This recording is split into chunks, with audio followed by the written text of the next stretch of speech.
مسیح یسوع کے جلالی اور بابرکت نام میں آپ سب کی سلامتی ہو۔ آج ہم بائبل مقدس میں سے سیکھیں گے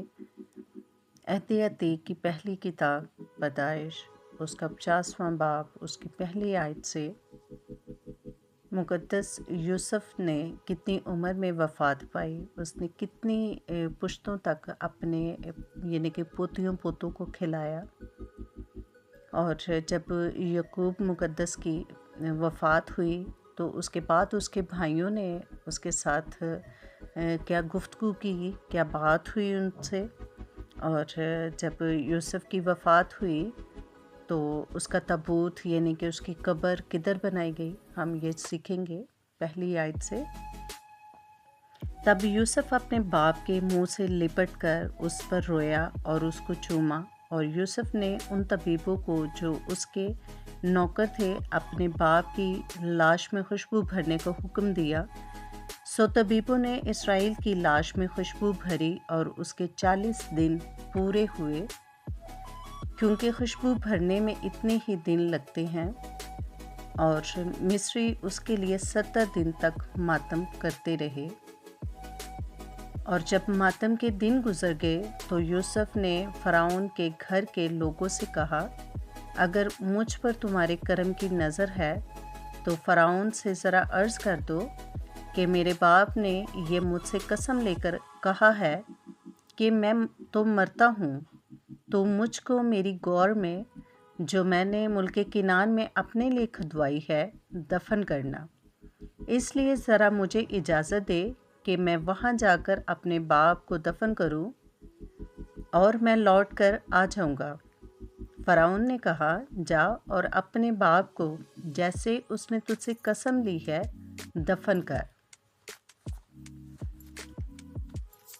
سو یوسف اپنے باپ کو دفن کرنے کے لیے چلا، اور فرعون کے سب خادم اور اس کے گھر کے مشائخ اور ملک مصر کے مشائخ اور یوسف کے گھر کے سب لوگ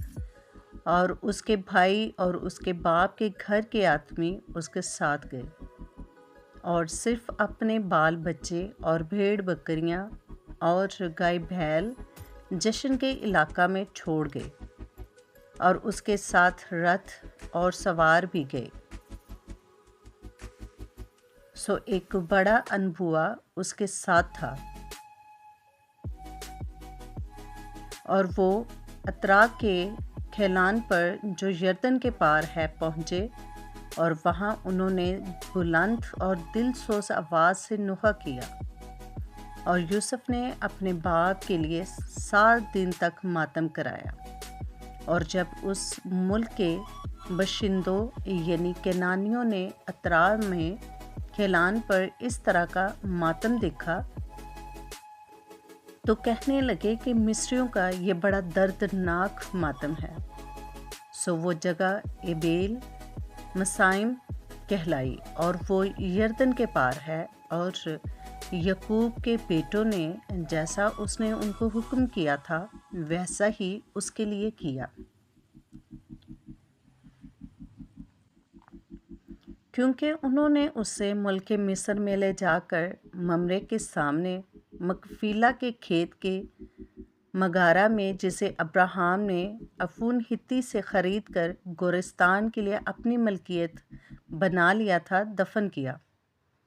اور یوسف اپنے باپ کو دفن کر کے اپنے بھائیوں اور ان کے ساتھ جو اس کے باپ کو دفن کرنے کے لیے اس کے ساتھ گئے تھے مصر کو لوٹا۔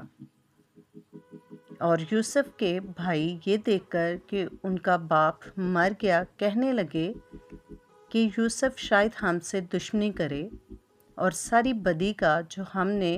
اس سے کی ہے پورا بدلہ لے۔ سو انہوں نے یوسف کو یہ کہلا بھیجا کہ تیرے باپ نے اپنے مرنے سے آگے یہ حکم کیا تھا کہ تم یوسف سے کہنا کہ اپنے بھائیوں کی خطا اور ان کا گناہ اب بخش دے،